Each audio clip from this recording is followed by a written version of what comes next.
एक व्यक्ति अपने जीवन से बड़ा दुखी था। उसके जीवन में धन संपदा की कोई कमी नहीं थी। उसके परिवार में सदस्यों की कमी नहीं थी। अच्छे मित्रों की कमी नहीं थी। अच्छे शरीर की कमी नहीं थी। वह व्यक्ति हर तरह से संपूर्ण था। लेकिन ये सब होने के बावजूद वह व्यक्ति बहुत दुखी रहता था। वह व्यक्ति अपने दुखों से तंग आकर आत्महत्या करने की भी सोचता रहता था। अगर कोई व्यक्ति उसके जीवन को बाहर से देखे तो वो ये नहीं कह सकता कि इसे किसी भी प्रकार का कोई दुख हो सकता है, लेकिन वह बेहद दुखी था। प्रायः दुनिया के लोग अपनी नज़रिए के हिसाब से ऐसा ही देखते हैं कि उसके सामने वाला व्यक्ति उससे अधिक सुखी है। किसी को भी अपने दुख के अलावा दूसरे का सुख ही दिखता है। हर व्यक्ति को अपना दुख का एहसास होता है। वह व्यक्ति अपनी पत्नी से दुखी रहता था। वह व्यक्ति चाहता था कि उसकी पत्नी उसके इशारों पर चले, उसकी बात को माने, उससे कदम से कदम मिलाकर चले, उसके बुरे वक्त में साथ दे। लेकिन ऐसा नहीं था। उसकी पत्नी उस पर कब्जा करना चाहती थी। उसकी किसी भी बात का समर्थन नहीं करती। वह हर समय उसे अपना गुलाम बनाना चाहती थी। वह अपनी पत्नी से बेहद दुखी रहता था। वहीं दूसरी ओर उसकी पत्नी को ऐसा लगता था उसका पति बेहद सीधा है। ज़्यादातर दुनिया की हर पत्नी को ऐसा ही लगता है। उसकी पत्नी सोचती थी कि घर वाले उसके पति को लूटकर खा जाएंगे, इसलिए उसकी पत्नी उसे अपने नियंत्रण में लेना चाहती थी। पत्नी यह चाहती थी कि पति मेरी हर बातों को माने, मैं जैसा कहूँ वो वैसा ही करे, अपने मन से ना चले, मेरे मन मुताबिक ही हर कार्य को करे। दोनों के विचार ऐसे ही थे। दोनों में से कोई भी झुकना नहीं चाहता था। इस वजह से दोनों ही एक दूसरे से दुखी रहने लगे। पत्नी को कुछ दिनों बाद ऐसा लगने लगा कि पति पर किसी ने जादू टोना किया है। इस वजह से उसके घर में हमेशा दुख छाया रहता है।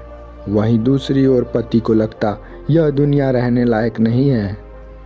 अचानक एक दिन उन दोनों पति पत्नी के घर एक गुरु आए। उन्होंने घर के दरवाजे से बाहर से भिक्षाटन के लिए आवाज़ लगाई। घर के अंदर से पत्नी बाहर आई। कुछ कच्चे अनाज साधु के झोली में डाल दिया। साधु ने उस स्त्री का उदास चेहरा देख कहा, बालिका, क्या तुम्हें किसी प्रकार का दुख है? बताओ मुझे, मैं तुम्हारे दुखों को दूर करने में शायद मदद कर सकूंगा। स्त्री ने कहा, जी गुरुदेव, मुझे बहुत पीड़ा है, मुझे बहुत दुख है। हमारे घर में दुखों की कोई कमी नहीं है। हमारा घर दुखों से भरा हुआ है।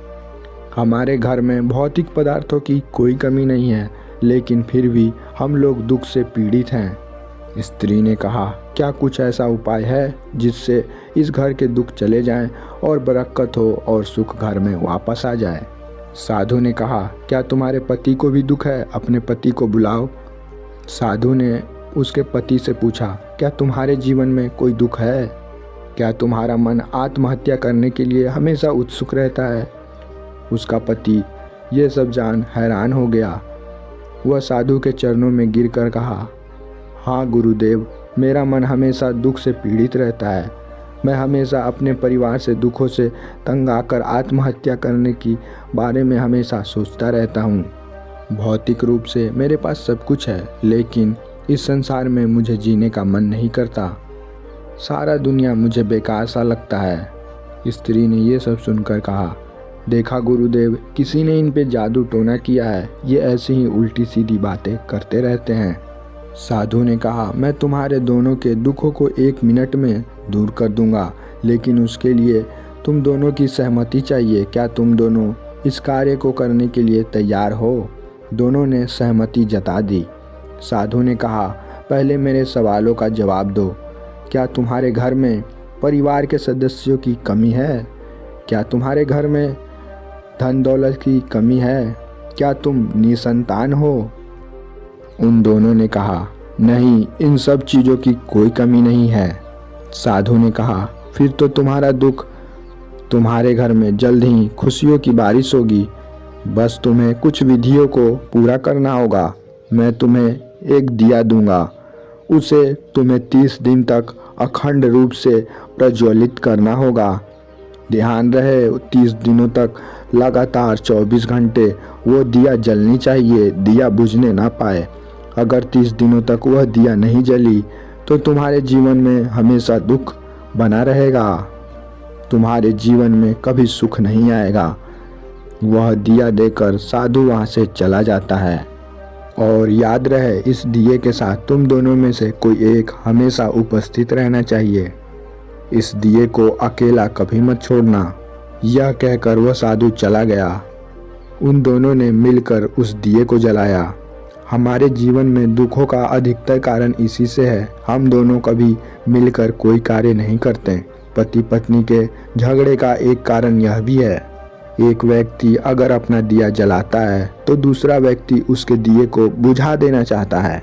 पति दिन में व्यापार पर जाता तो पत्नी पूरा दिन उस दिए को संभाल करती, उस दिए को देखती रहती, कहीं दिया बुझ तो न जाए। देखते देखते वह थक जाती तो घर का अन्य सदस्य दिए की रक्षा करता। शाम को पति अपने कामों से वापस आता, तब पति उस दिए के पास बैठता और पत्नी आराम करती। कुछ देर आराम करने के बाद पत्नी फिर से आती। इस समय अवधि में पति आराम कर लेता, फिर पति आकर उस दिए की रक्षा करता। पूरा परिवार का सदस्य उस दिए की रक्षा में पूरा सहयोग देता। लेकिन एक दिन बहुत भयानक तूफान आया, लगा कि ये दिया बुझ जाएगा। परिवार का पूरा सदस्य उस दिन चारों ओर इकट्ठा होकर उस दिए को बुझने से बचा लिया।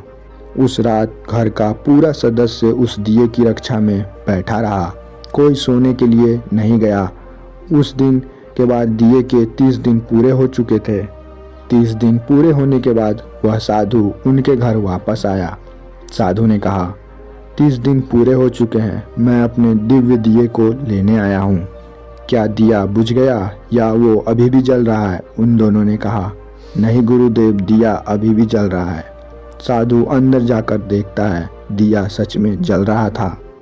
वह साधु उस दिए को उठाकर लेके चला जाता है और कहता है, तुम्हारे जीवन से अब दुख दूर हो गए हैं, अब तुम्हारे जीवन में कोई दुख नहीं रहा।